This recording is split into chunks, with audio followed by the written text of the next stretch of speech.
Joseph P. Mendoza, 19 years old. I live in Cecilio Santos Street, Barangay Caboto, Tanay Rizal. I was born on July 30, 2005 at Amorong Hospital. He was only 7 months old when he was born. All that was under amount all my parents and took care of me so that I think could survive in the situation. My parents are Nelson R. Mendoza and Sheila P. Mendoza. My father Nelson is working abroad in Dubai a few years ago when we left my father in the Philippines to work alone. Although my mother did not want my father to go abroad, but my father had no choice, so he did not leave them and will be free for us, and is why my father is doing that. My mother was working in a company when she was just a clerk.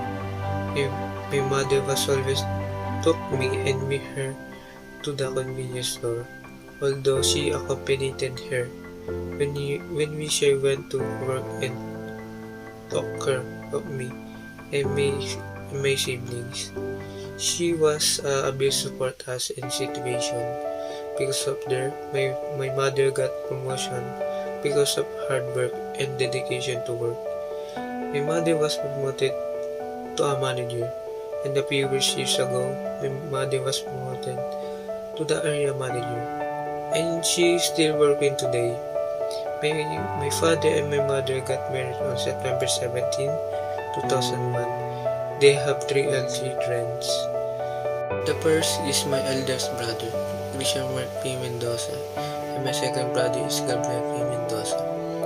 I'm the youngest of their children.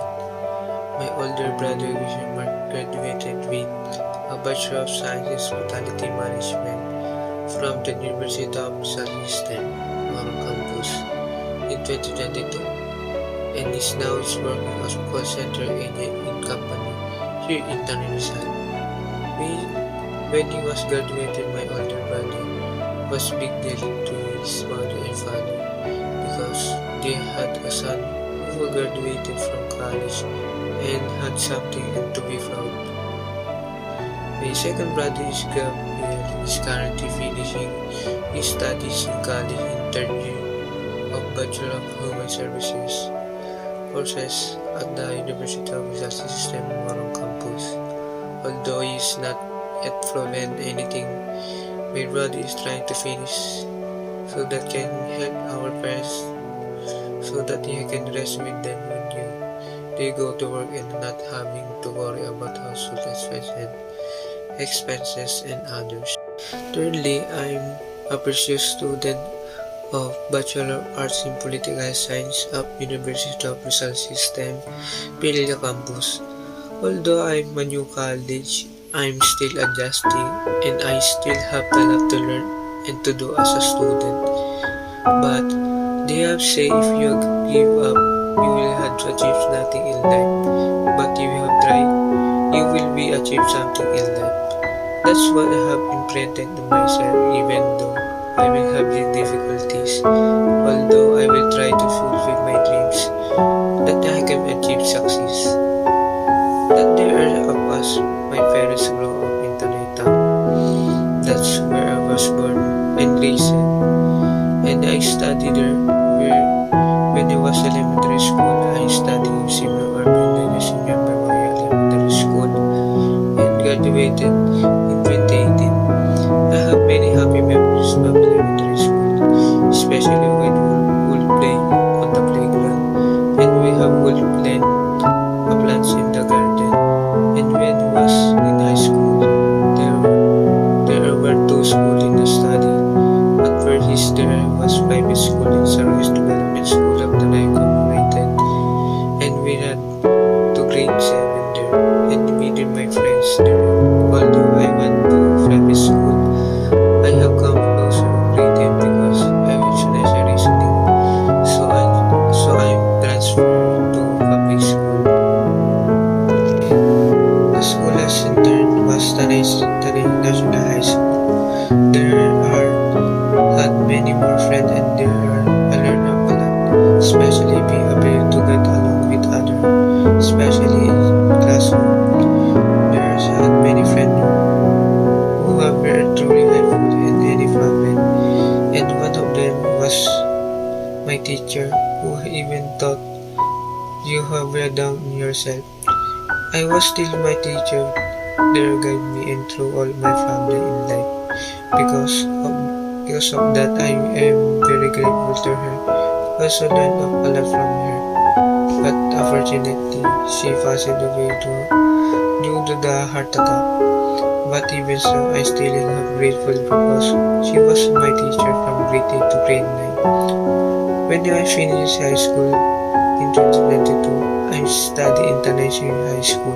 There are broadened my horizons because I had many friends who are like you and do not get done everything. I will all help each other out. It also teamwork in school. And also know two teachers in senior high. They're kind of close to me and they will give me a loving even not their real child. It is really good to feel that way in even they are not really mother and father. They support me everything. It's also important for us school children. It's a big deal to have them there. My thoughts are clear because of them. I think them because they made us become true students and love everyone above all. Have their fear God and be thankful to meet them. When I finished junior high school, we immediately approached them. We missed them because they were have ones who guide us and it was just a plus point that I was honored in the batch 2024. I have wanted to have gotten kind of honor without their guides and especially from God because of them. I would have been able to achieve that kind of thing. My hobby and I like to travel different places, especially those in Pangasinan and Batangas.